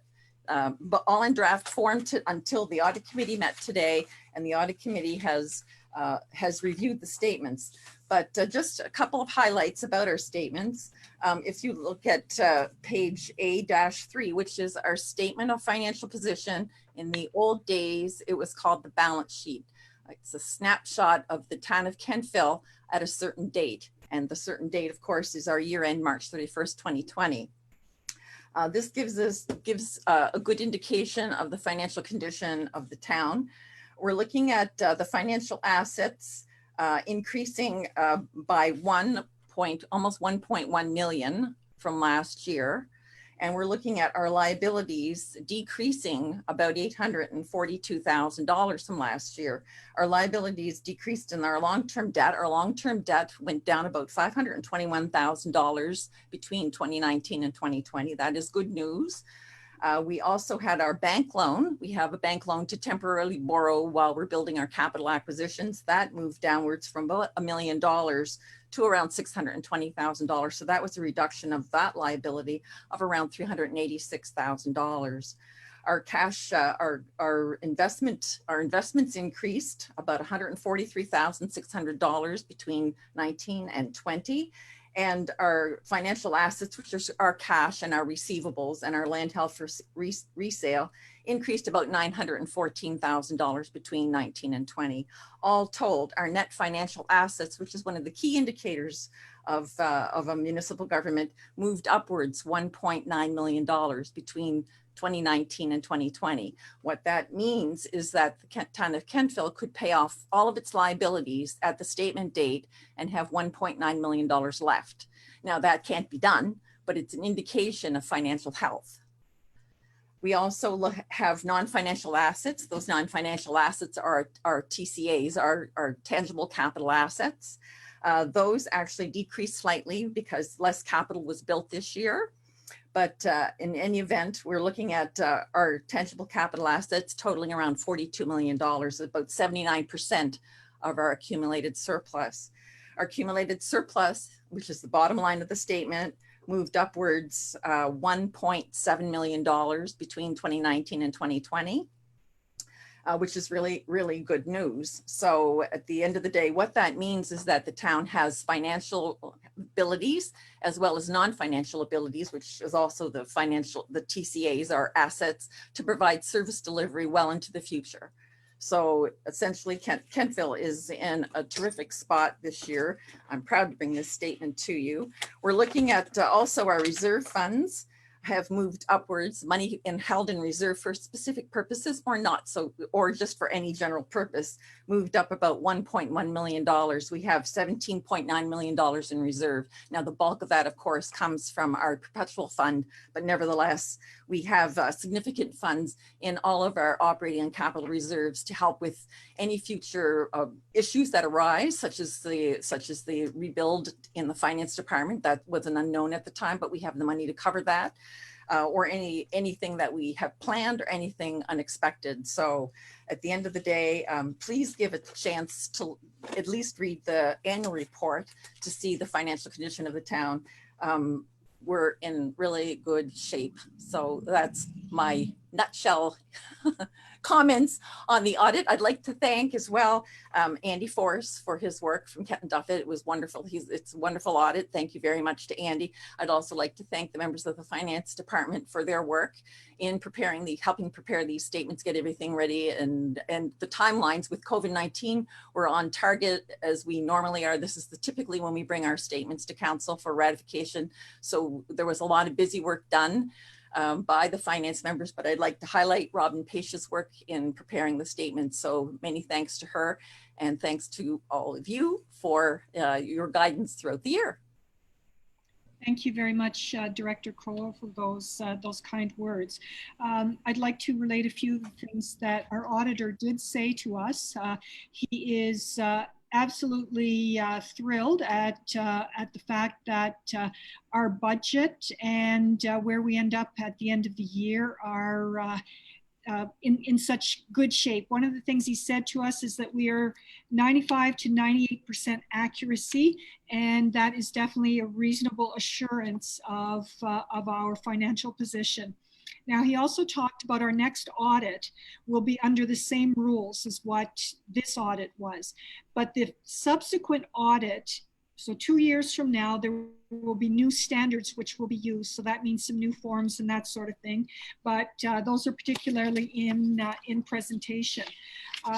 The other thing that he talked about is the fact that the funds that we actually have money in these funds, so that if something were to go wrong, that we can actually pay for it. And it's something that a lot of towns don't do. They mix their money, and we have been very diligent, or actually our Director of Finance has been very diligent. She has a really big stick at keeping us and making sure that we keep money where it's supposed to be, particularly our water. So when you start looking at this, and I want to point out when you look at those banks of money on page A11, that you'll see that our water system has money in it, so that if something ever went wrong, that we have the funds to take care of it. So this is actually very good news. The other thing is that as a council, we made a dedicated effort to lower our debt. Now, by lowering our debt means that, of course, we don't pay as much interest, and we have more money to operate with. And so this year, last year, we borrowed just over $600,000 in capital for what we built, and we paid back almost 1.2 million. So when you start looking at that, the town of Kentville is in very, very good shape. So I wish to truly say thanks to Deb and her staff for another outstanding year, and onward and upward. So I've got a couple of motions here. So if the council could accept the audit report and documentation as presented. So moved. Thank you. Second. Thank you. It has been moved and seconded that council accept the audit report and documentation as presented. Is there any discussion? Councillor Savage. I do have my hand up, Your Worship, but let's go ahead and finish the motions if you wish to comment. Thank you. Okay, certainly. So are you ready for the question? The question is on adoption of the motion to accept the audit report and documentation as presented. Deputy Mayor. Yes. Councillor Bolland. Yes. Councillor Maxwell. Yes. Councillor Pulsifer. Yes. Councillor Andrew. Yes. Councillor Savage. Yes. And I say yes, that motion is carried.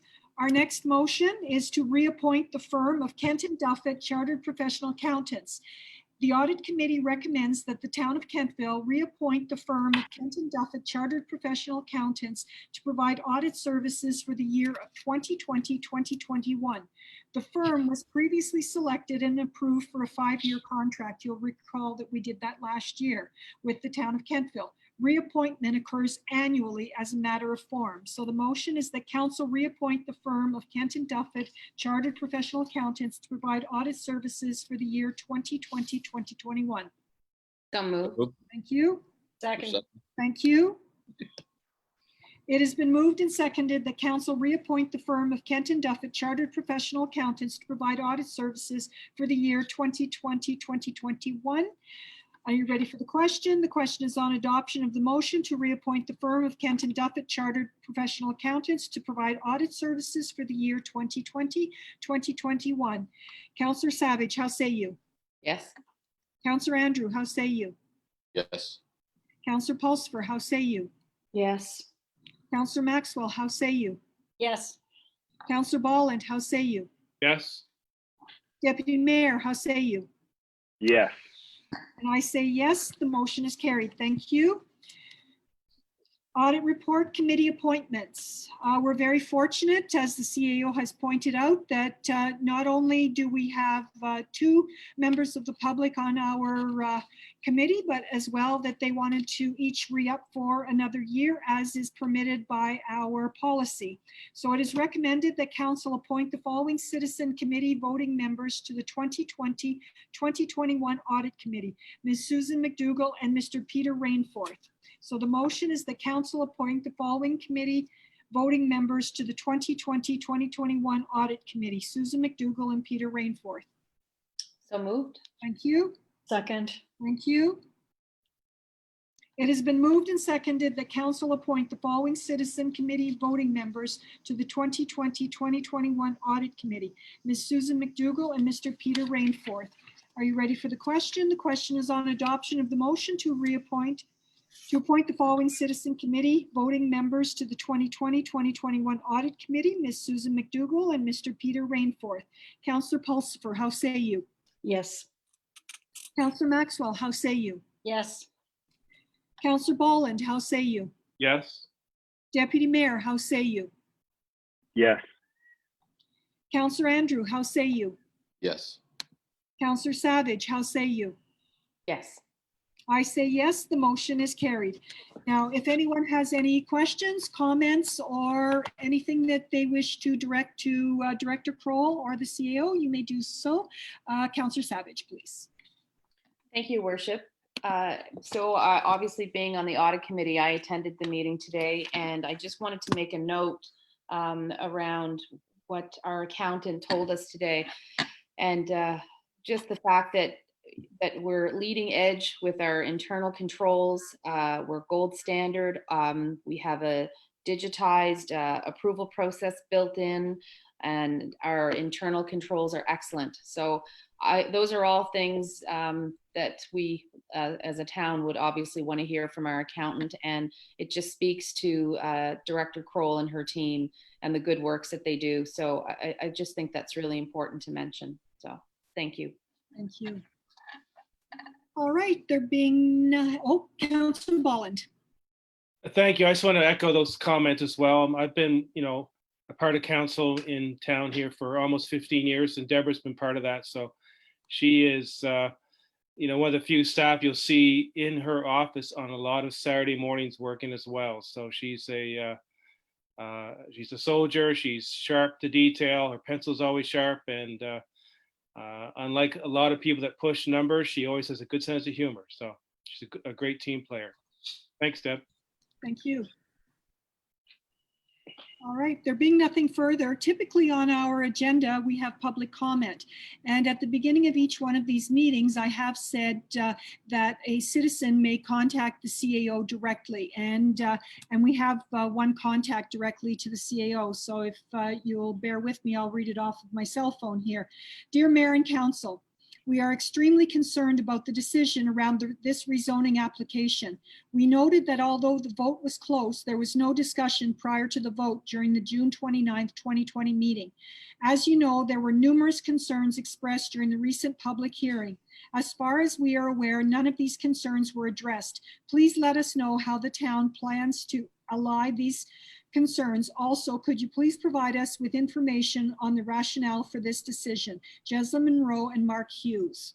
So that's a public comment, and that will be left to Director of Planning to deal with. And that's all the public comments we have. So we do have confidential legal and land-related business, which must be conducted in a closed session. We require a motion to go into the closed session to discuss the agenda items. We will be returning to Facebook Live because we will be bringing motions out of the closed session and as well for adjournment. So if I could have a motion to move into closed, please. Councillor Maxwell, thank you. Second. Thank you, Councillor Andrew. It has been moved. Okay, sorry. Forgive me. You go ahead, Mayor Snow. I just wanted to know at what point I should be leaving. For you not to forget that. You don't have to leave. Oh, I don't. There's no declared conflict for you on the matters. Oh, okay. Unless you have Okay. a new conflict. Oh, I wasn't sure if there was. I thought there might be. No. Yeah. Okay. All good. Okay. It has been moved and seconded that council move into a closed session. The question is on adoption of the motion to move into a closed session. All those in favor?